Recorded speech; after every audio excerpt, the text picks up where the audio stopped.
Alors, les noyaux gris centraux et le thalamus, on ne va pas insister, hein, on va simplement signaler qu'il y a en profondeur du cerveau des zones de gris, donc de substances grises au milieu de la substance blanche.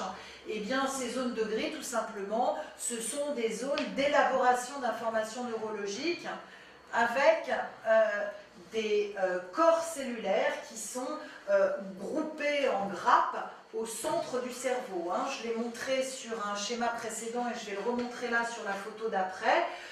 C'est important, ce sont en fait des îlots dans la substance blanche des hémisphères ou du tronc cérébral ou de la moelle épinière même. Donc ce sont en fait des îlots de gris dans la substance blanche du système nerveux central où sont élaborées l'information. Alors ensuite, selon le type d'information, c'est différents noyaux qui portent tous des noms un peu barbares. Il y a les noyaux gris centraux, le noyau codé, le noyau lenticulaire. Donc tout ça, c'est surtout des noyaux qui élaborent et qui régulent les mouvements. Ensuite, il y a le thalamus. Donc ça, c'est surtout pour tout ce qui concerne la sensibilité. Mais peu importe, ce qui est important de savoir, c'est qu'il y a des noyaux gris au sein de la substance blanche et que lors des accidents vasculaires, par exemple, lorsque les noyaux gris sont touchés, étant donné que c'est un énorme amas de corps cellulaires, eh bien les dégâts seront évidemment très importants. Et quand on a une atteinte des noyaux gris centraux par une lésion neurologique quelle qu'elle soit, traumatique, hémorragique, tumorale, infectieuse, eh bien on a des dégâts qui sont massifs puisque dès lors que les corps cellulaires des neurones sont lésés, tout est lésé. Alors voilà, là on a coupé notre cerveau comme ça, hein, comme si je glissais une plaque ici. Hein. Et bien quand on coupe comme ça, on voit très bien les deux hémisphères, avec en périphérie le cortex. Donc là on n'a pas fait figurer la substance grise, mais le cortex est gris alors que la zone plus interne est blanche. Et puis en toute profondeur du cerveau, on a donc des noyaux gris. Hein, donc avec la liste des noms, corps calleux, ventricules latéraux, enfin corps calleux, non, corps calleux c'est pas un noyau gris, hein, mais les ventricules latéraux non plus. Donc ce qui est noyau gris, c'est les noyaux codés, le thalamus, les noyaux lenticulaires, les noyaux rouges, le locus niger et la capsule interne. Alors ensuite, donc on a vu que l'encéphale comportait les hémisphères cérébraux, le tronc cérébral et la moelle épinière. Donc parlons du tronc cérébral. Donc en gros, le tronc cérébral est constitué de 3 structures qui sont évidemment en continuité les unes avec les autres. De bas en haut, on a le bulbe rachidien qui est connecté directement à la moelle épinière qui est située plus bas. Ensuite, au milieu, on a la protubérance.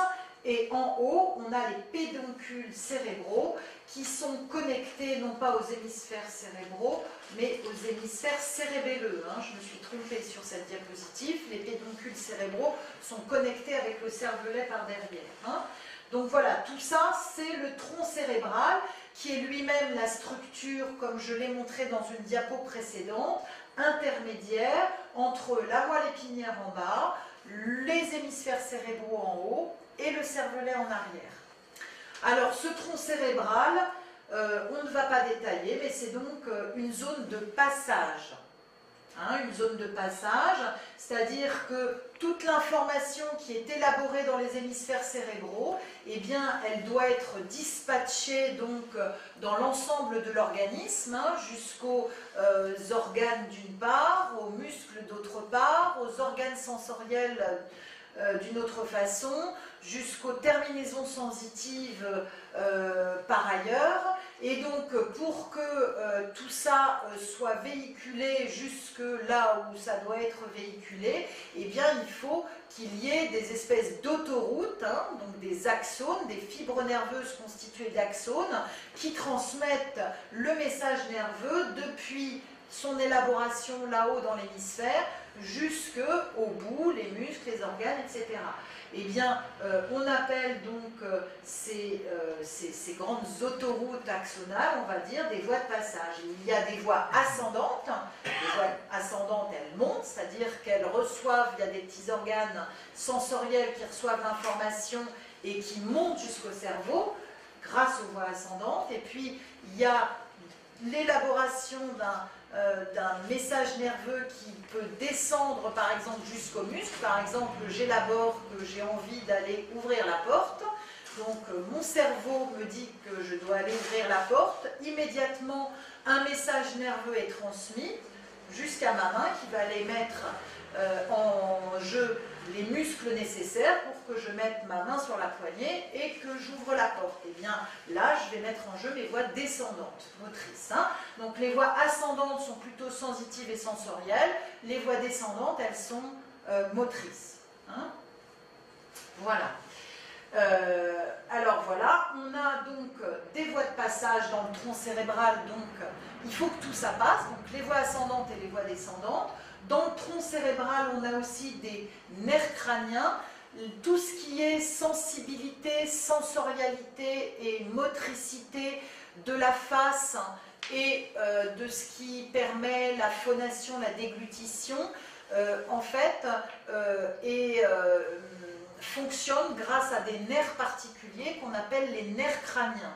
Eh bien, ces nerfs ont leur noyau, donc l'information est élaborée, enfin bien qu'elles soient en connexion avec les hémisphères, mais elle est en partie élaborée donc dans des noyaux qui sont situés dans ce tronc cérébral. Hein.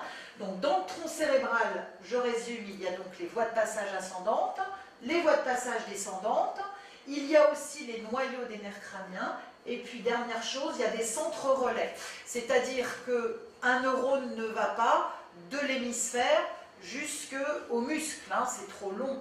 Un neurone doit faire un ou deux relais, selon que c'est une voie sensitive ou motrice, pour aller jusqu'à l'organe effecteur ou à l'inverse, aller de l'organe sensoriel jusqu'au cerveau.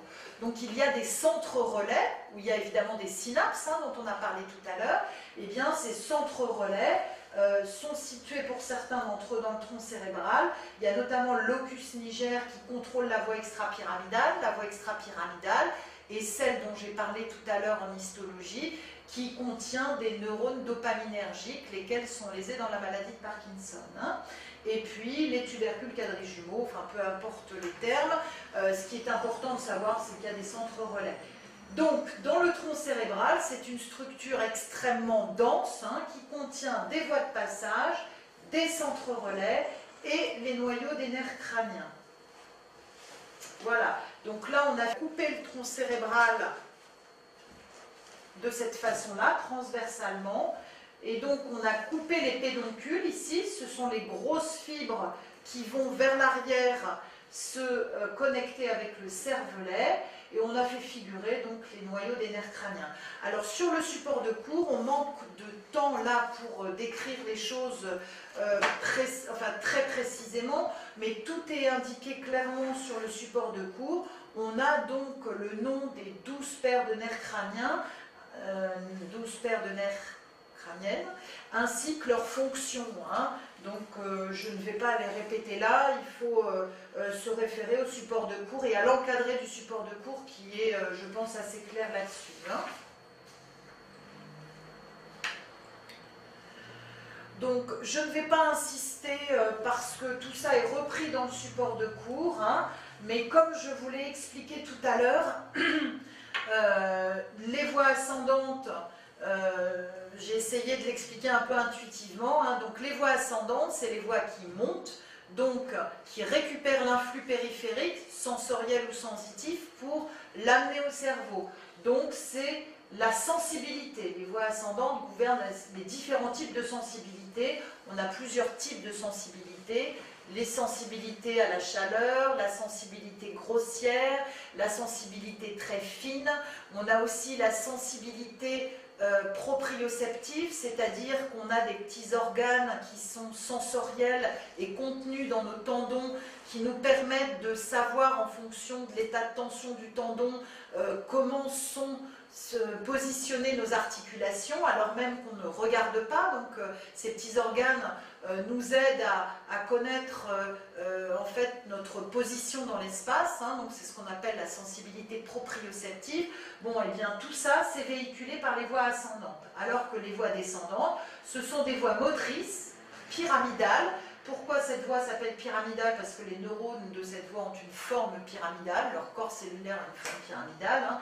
J'ai oublié de dire tout à l'heure, ça a peu d'importance, mais ça explique les choses, on va dire, que les neurones, en fonction de leur spécialisation, ils ont des formes différentes. Hein. Donc, il y a des neurones ronds, il y a des neurones ovoïdes, il y a des neurones, Dieu sait quoi, puis il y a des neurones pyramidaux, hein, à forme pyramidale.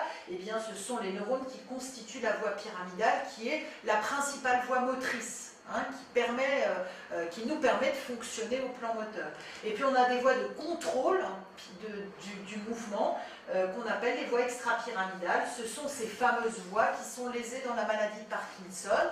Lorsqu'elles sont lésées, on a des problèmes à l'initiation du mouvement, on a des tremblements, on a une perte de la souplesse des membres, hein, on a ce qu'on appelle une rigidité extrapyramidale.